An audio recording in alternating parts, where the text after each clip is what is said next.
인사 시간도 맞습니다. 여러분의 시간을 낭비해드릴 느리지만 쿨한 과학. 랩미팅입니다. 반갑습니다, 교수님들. 반갑습니다, 교수님. 반갑습니다. 네, 오늘의 주제 바로 무기의 과학입니다. 일단은 무기의 과학을 시작하기 앞서서 최초의 무기. 최초의 무기가 무엇인가? 주먹. 언제인가? 300만 년 전 짱돌.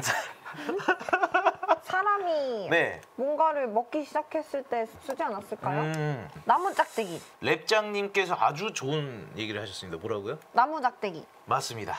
나무 작대기? 이거는 일단 국제 학술적으로 어. 지금 공인되어 있는 가장 오래된 무기라고 불리는 것입니다. 바로 예. 기원전 40만 년 전 독일의 이제 쇠닝겐 지역에서 발견된 무기인데 똑같이 생긴 저렇게 뾰족한 제대로 갈린 막대기가 세 자루가 나왔고요. 그 주변에 큰 동물들, 말 같은 큰 동물들의 어떤 뼈들이나 그런 것들이 발견이 되면서 아 이거는 무기로 사용하는 게 확실하다. 사냥으로. 그래서 일단은 오래전부터 네. 인류는 이 무기를 만들기 시작을 했는데 예. 그 기원이 어떻게 보면 40만 년 전부터 시작이 됐었다.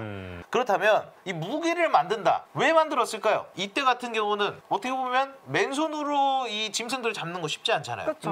그러니까 사냥을 위해서 좀 더 큰 짐승들이 있었을 거고 예. 그러다 보면은 또 다른 이들이 무기를 만들었을 것이고 그럼 무기를 만든 사람들끼리 네. 또 경쟁이 있었겠죠. 그럴 수 있죠. 그러면서 무기가 발달을 했을 텐데 그렇죠. 도대체 무엇을 목적으로 했느냐 이 세 가지로 좀 추격을 해볼 수 있지 않을까 싶습니다. 바로 빨리 멀리 나갈 수 있는 많이 영향을 줄 수 있는 이런 형태로 무기가 발달해 왔습니다. 예. 그러면 이제 창 같은 경우는 이 투창은 사실 정확도가 좋지 않잖아요. 네, 그렇죠. 그러면서 나온 게 뭘까요?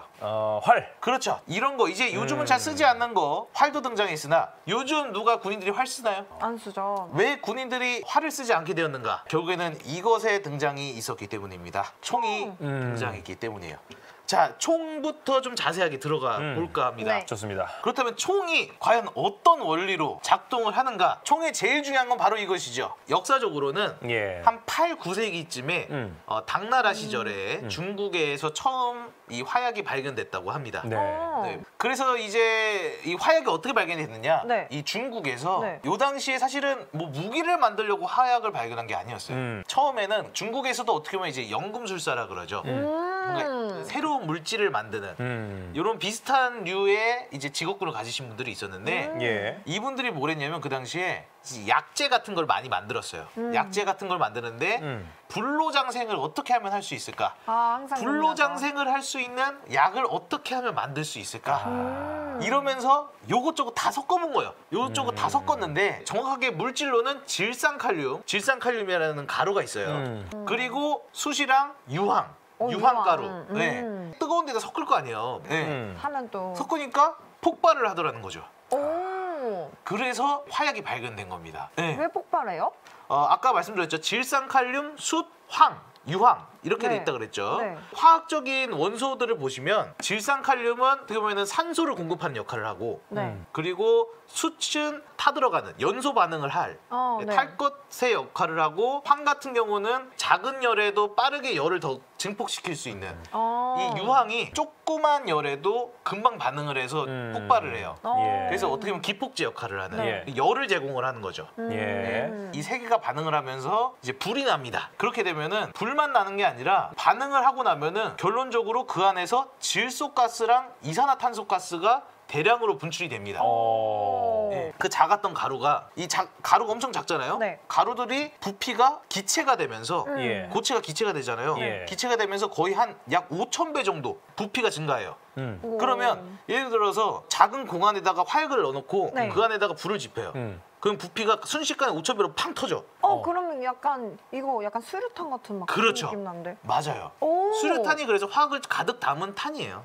네. 그렇죠. 오, 그렇구나. 그래서 요걸 이용을 해서 그럼 어떤 거에 쓸 수 있는가? 화약은 다 모든 네, 거에 지금 관련돼 교수님들께서 있잖아요. 얘기가 예. 많이 나왔습니다. 지금 맞습니다. 폭죽놀이죠. 와, 예. 제 것도 담아주셨네요. 네, 와. 폭죽놀이 하면은 또 역시 예. 티어포의 서머 파이어 네, 서머 놓칠 파이어. 수 없죠. 감사합니다. 예. 네. 그리고 두 번째로 보시면 바로 아까도 말씀드렸던 폭탄. 폭탄. 네. 자, 그렇다면 우리가 앞서 이제 처음으로 얘기했던 건 사실 총이잖아요. 예. 이 총을 만들 수 있게 된 거예요. 화약이 생겼기 때문에 총이 등장하기 시작합니다. 그렇습니다. 과연 최초의 총은 어떻게 생겼을까요? 오. 바로 유명한 대표적인 최초의 총 중 하나죠. 바로 매치락이라는 15세기에 자주 쓰였던 총이에요. 오. 저기 총구 뒷편에 심지가 있어요. 폭탄 던지듯이 심지에다 딱 불 붙이면은 심지가 예. 다 타들어가면은 그 예. 끝에 화약이 있어요. 어. 화약에 불이 붙으면서 그 안에 있는 쇠구슬 같은 게 총알이 팍 나가는. 어떻게 보면은 저렇게 하면은 심지가 다 타들어가야 되기 때문에 시간이 좀 걸려요. 실제로 한 번 쏠 때 한 1분 정도 걸린다고 그러니까. 합니다. 화승총이라고 불렸어요. 그래서 화승총. 불 붙여서 쏘는 예. 총이라 그래서 화승총이라 그랬는데 요거가 뭐 이제 어떻게 보면 가장 기본적인 원리를 쓴 거죠. 이 팽챙이에서. 네, 총이랑 대포가 상당히 비슷한 시기에 같이 발전을 했어요. 네. 그리고 크기가 다를 뿐이지 원리가 거의 비슷하게 변해 갑니다. 그럼 이게 심지가 다 타들어가지 않으면 못 쏘는 거 아니에요? 그래요. 그래서 이게 문제가 많아요. 물 끼얹으면 끝나는 거 아니야? 물 끼얹으면 안 돼요. 그렇죠. 그렇죠. 비 오는 날 못 써요. 그렇죠. 뭐 이런 문제가 생깁니다. 그럼 어떻게? 불을 다른 방법으로 붙이는 방법도 있겠죠. 다른 총기가 등장합니다. 캐리비안의 해적에서 잭 스페로우가 직접 썼던 총 플린트록이라는 총기인데 예. 요게 이제 17세기, 19세기 사이에는 요 총이 대세입니다. 간단해요. 방아쇠를 당기면 위에 저 내려가는 거 있죠. 확 내려가는 게 저기 지금 부싯돌이 잡혀 있어요. 부싯돌이. 그리고 그 앞에 철 고리가 있습니다. 거기에 팡 붙이면서 스파크가 튀는 거예요. 근데 이것도 사실은 좀 아쉬운 부분들이 있어요. 일단은 하나 틀린 점이 지금 총이랑 뭐가 다릅니까? 그렇죠. 모양. 그렇죠. 탄이 공 모양이에요. 그러니까. 네. 그리고 하나 큰 단점이 있어요. 보세요. 옛날 총입니다. 아, 앞으로. 넣어야 돼. 그렇죠. 저기다가 화약 넣고 화약 쑤셔 넣고 총알 넣고 그다음에 어떻게 합니까? 짝대기로 밀어서 쑤셔 넣고 네, 이제 전장식이라고 하는데 총구에다가 총알을 집어넣어서 장전을 하는 방식이에요. 예. 이게 문제가 뭐냐면 번거롭죠, 일단. 번거롭죠. 번거롭고 예. 일단은 저거 하려면 일단 서서 넣어야 돼요. 그냥 무방비 상태가 되는 겁니다. 넣고 있는 사이에 이미 와서 나를 때리지. 네. 그렇게 되면서 등장하는 총이 바로 이겁니다. 예. 드라이제 니들건이라는 최초로 뒤에다가 총알을 장전하는. 총알이에요. 지금 형태도. 구멍이 있죠? 네. 이거 놀이쇠를 당겨서 그 안에다 총알 넣고 집어넣어서 장전하는. 아, 드디어 이제 네. 위에서 총알을 넣을 수 있게 됐군요. 그렇죠. 그래서 이런 형태가 나왔는데 보시면 밑에 애니메이션을 보시면 네. 왜 니들건이냐면은 그 앞에 탄두라고 하죠. 실제 예. 총알. 예. 탄두 안에 탄약을 넣고 종이로 감쌌어요. 네. 종이로 감싸가지고 그 감싼 종이를 바늘로 찔러서 통과해서 터트리는 거예요. 그래서 니들건이구나. 종이를 지나서 터트린다. 그렇죠. 그렇게 만든 방식이고 지금이랑 상당히 많이 비슷합니다. 예. 그렇지만 종이로 감싼 총알이기 때문에 네. 어떻게 보면은 이것도 좀 뭐 산화될 수도 있고 예. 화약이 산화되면 이제 작동을 안 하겠죠. 그렇죠. 뭐 그리고 뭐 또 비에도 취약하고 관리가 힘들어요 총알이. 예. 네, 아. 그런 문제가 있어서 바로 우리가 요즘 보는 탄피가 달린. 탄피가 쇠로 된 탄피가 달린 형태로 바뀌게 된 겁니다. 그렇군요. 네, 바뀌게 된 건데 사실 이 동안에는 그 전까지는 또 다른 단점이 하나 더 있었어요. 총알이 멀리 못 나갔어요. 한 뭐 수십 미터 정도? 한 2, 30미터? 왜요? 어떻게 보면 이제 공기 저항을 많이 받는 거죠, 총알이. 과자 봉지 터트린다고 그래서 과자가 얼마나 멀리 나가겠어요. 그러니까 화약을 아무리 세게 해도 멀리 나가는 데는 한계가 있었어요. 왜냐면 나간 총알이 공기 저항도 많이 받고 아까 보면 이제 공이 구슬 모양이잖아요. 그렇죠. 그래서 이런 것들을 어떻게 하면 더 멀리 보낼 수 있을까? 아까 우리가 무기를 발전하는 과정이 빠르게 멀리 더 많이 공격하기 그렇죠. 위해서 예. 발전돼 왔다 그랬지 않습니까? 그래서 더 멀리 보내려면 어떻게 되는가 생각해 봤더니 아까 슬라이드를 보시면 우리 007 오프닝에서 많이 봤던 장면이죠. 보시면 이게 뭐냐면 주변의 배경이 상대방의 총구 안쪽이에요. 자세히 보셔야 될 거는 지금 현대의 총은 바로 라이플링이라는 말을 쓰는데 네. 이게 강선이라 그래요. 한글말로. 저게 뭐냐면 그 지금 제임스 본드를 바라보는 지금 총구에 나선형 홈들이 있죠. 네. 나사 예. 모양으로 나선형으로 홈을 줬는데 네. 옛날에 총구는 그냥 밋밋했어요. 매끈한 총구였는데 요즘 나오는 현대식 총들은 다 저런 나선형으로 홈이 파져 있어요. 소용돌이 모양으로 안쪽이 홈이 파져 있습니다. 예. 이렇게 되면은 무슨 일이 일어나느냐? 예. 총알이 나갈 때 그냥 나가지 않고 공기 변화가 있을 거 아니에요. 안에 총구가 홈이 있으니까 나선 홈이. 그래서 총알이 회전하면서 나갑니다. 그렇죠. 회전을 하는데 여기다가 총알을 아까 동그랬죠. 근데 요즘은 뾰족하게 만들죠 총알을. 뾰족하니까 어때요? 회전하면서 뾰족하게 나가니까 공기 저항을 안 받으면서 더 멀리 나가는 거예요. 와 진짜 똑똑하네요. 그렇죠. 그걸 이용을 한 게 바로 어. 이제 요즘 총구에 쓰이는 강선 형태의 예, 총구가 좋네요. 되겠습니다. 음. 네, 요렇게 어떻게 보면 이제 현대적인 총까지 발전해 온 거죠. 총알 보시면 이제 왜 이렇게 생겼는지 아시겠죠? 맨 위에가 총 아래에 어떻게 보면 예. 탄두라고 하죠. 머리라 그래서 예. 네. 실제 우리가 맞는 총알은 저 돈 모양 저기 부분입니다. 네. 그리고 그 뒤에 탄피라고 해서 그 안에 이제 화약이 가득 차 있고요. 예. 그 다음에 총알의 끝부분을 보시면 프라이머라고 있어요. 프라이머가 어떻게 보면은 기폭제 역할을 하는 겁니다. 아. 예. 화약에 불을 붙이기 위해서 오. 프라이머는 약간의 충격만 받아도 불이 나요. 네, 요런 형태. 그래서 이때쯤 되면 이제 다 완성한 것 같죠? 근데 하나가 빠졌어요. 지금 생각해보면은 우리가 여태까지 보여드린 거는 총알을 하나 넣어서 장전을 했어요. 연사. 맞아요. 여러 연사. 발. 여러 발. 두두두두두두두. 기관총도 만들어야 되고 그렇죠. 가야 될 길이 많죠. 그래서 나온 것이 바로 요겁니다. 바로 탄창. 저렇게 이제 탄알을 여러 개를 넣는 방식이 이제 나오게 됩니다. 그래서 네. 이렇게 총이 완성됩니다. 오. 우리 이제 배틀그라운드에서 쓰고 네. 있는 총들이 대부분 예. 이런 형태. 그렇게 되면서 우리도 이제 전쟁과 함께 예. 군사기술이 발달되면서 정말 많은 총들을 자체적으로 개발하는 시대까지 왔습니다. 자, 근데 우리가 이제 총은 봤어요. 예. 이제 뭔가 끝날 것 같지만 사실은 고민하지 않은 게 하나 있습니다. 다음 슬라이드 보여주시죠. 우리가 처음 얘기했죠. 무기의 발전은 빨리, 멀리, 그리고 많이. 사실은 이 총과 함께 같이 발달된 게 뭐겠습니까? 예. 다음 슬라이드 보시죠. 폭탄.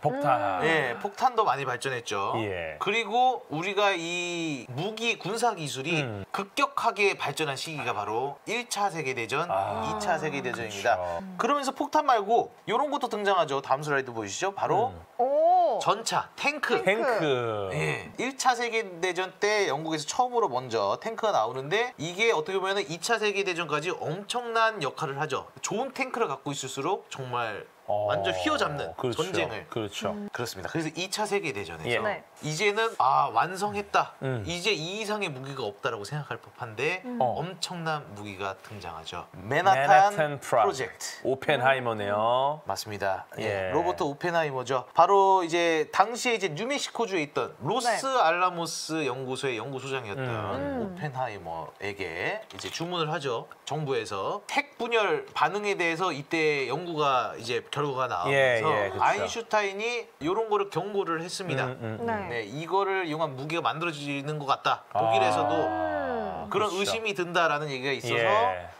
이거 큰일 났다. 뭔가 우라늄을 이제 독일에서 판매를 잘 안 하기 시작을 하고 예. 뭔가 이게 뭔가 비밀리 진행되고 있는 것 같으니까 미국에서도 빨리 해야 될 것 같다라는 예. 막 소문이 나면서 아인슈타인은 참여하지 않았지만 정말 내노라 하는 과학자들 예. 오펜하이머를 중심으로 네. 뭐 파인만도 있었죠. 예. 닐스 보어도 있었죠. 보어도 있었죠. 네, 이 2차 세계대전을 어떻게 보면은 끝내기 위해서 이 핵 분열을 이용한 무기를 개발하기 시작합니다. 그쵸. 이 당시에 진짜 그 미국 전역에 음. 지금도 유명한 국립연구소들이 이때 이제 많이 생겨나서 그쵸. 연구가 진행이 됐죠. 뭐 예. 로스알라모스라든가 뭐 샌디아 연구소도 이제 지부서라고도 얘기도 불렸는데 예. 정말 뭐 리버모 연구소도 있고 다양한 국립연구소들이 함께 맨하탄 프로젝트에 참여를 해서 결국에는 우리가 이제 원전에 사용되는 핵 분열이죠. 우라늄의 중성자 가속된 중성자를 때리면 예. 얘가 분열을 하면서 잃어버리는 질량만큼의 에너지가 나오고 예. 또 분열하면서 그 안에서 또 중성자가 몇 개가 튀어나와요. 얘네가 또 그럼 만들어. 걔가 다른 우라늄을 또 그렇죠. 때려서 또 또 때리죠. 터지고 연쇄 반응하면서 파바바박 뭔가 약간 나비 효과처럼 그렇죠.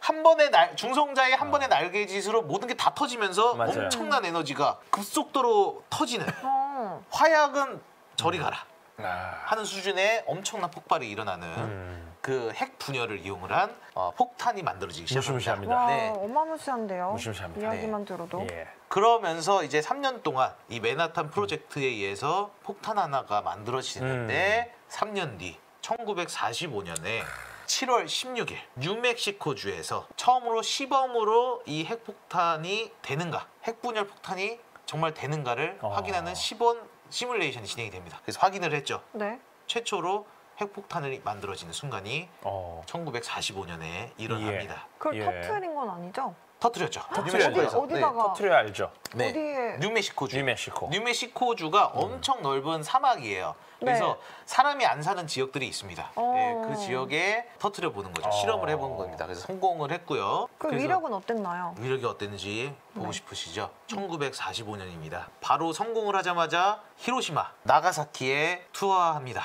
일본이 전쟁을 무조건 항복을 포기하는, 하게 됐죠. 네, 항복하게 네. 되는 예. 순간이 되는 거죠. 엄청나죠, 지금. 예. 그러면서 이제 어쨌든 이러한 무기가 핵 분열을 통해서 이렇게 엄청난 규모의 무기가 만들어질 수 있다는 걸 확인했기 때문에 네.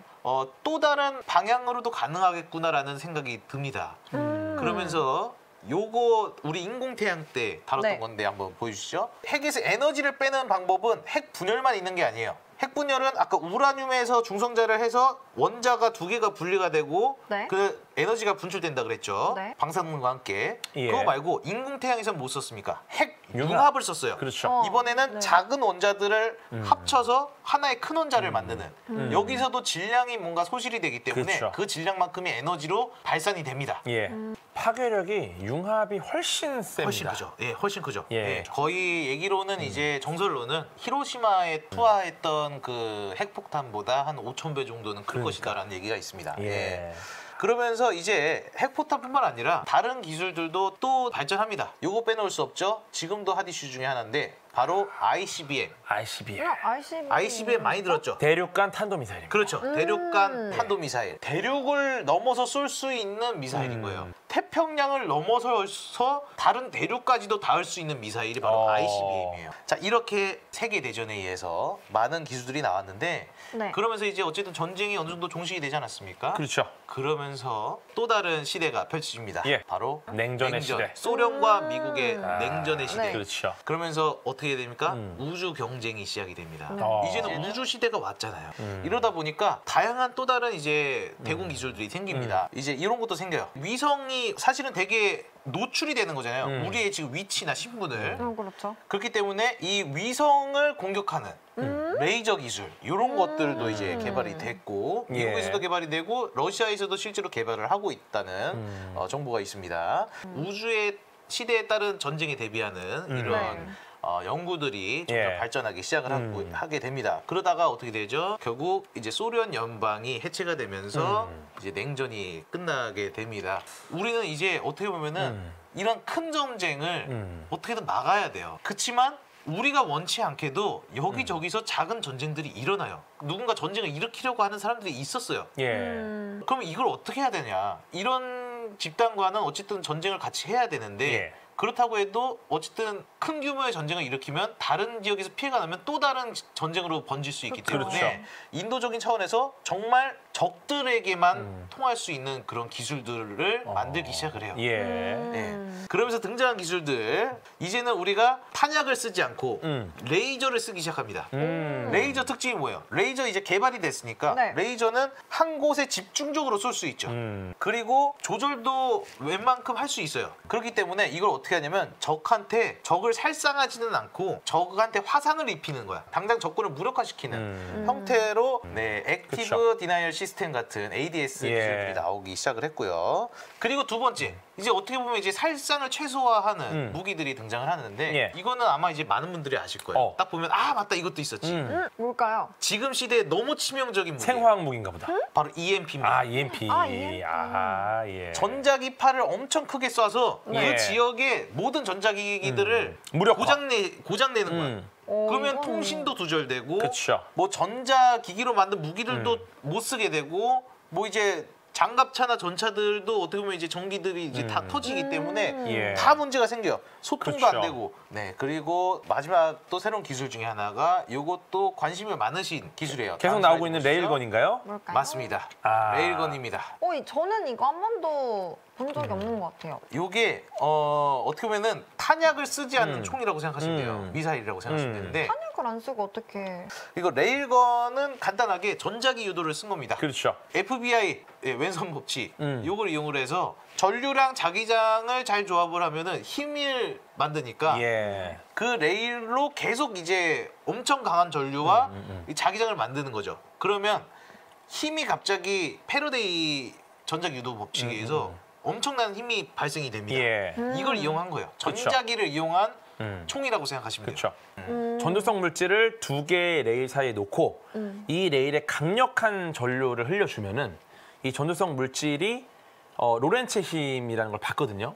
그럼 얘가 그 힘 때문에 이제 굉장히 강한 속도로 튕겨 나가는 거죠. 결국에는 이거 이제 용산 전쟁 기념관이죠. 예. 전쟁과 무기라는 게 뗄래야 뗄 수 없지만 예. 어떻게 보면은 우리가 또 평화를 지키기 위해서도 예. 이 무기가 네. 발달을 해왔고 무기가 안 쓰이길 바라야 되지만 그럼에도 불구하고 다른 나라들에 대비하는 그런 같은 이제 기술의 발전은 어떻게 보면 또 중요한 부분이 아닌가라는 생각이 듭니다. 앞으로 지금보다 더 평화로운 시대가 미래에 펼쳐지기를 바라도록 하겠습니다. 네, 여기까지입니다. 아, 수고하셨습니다.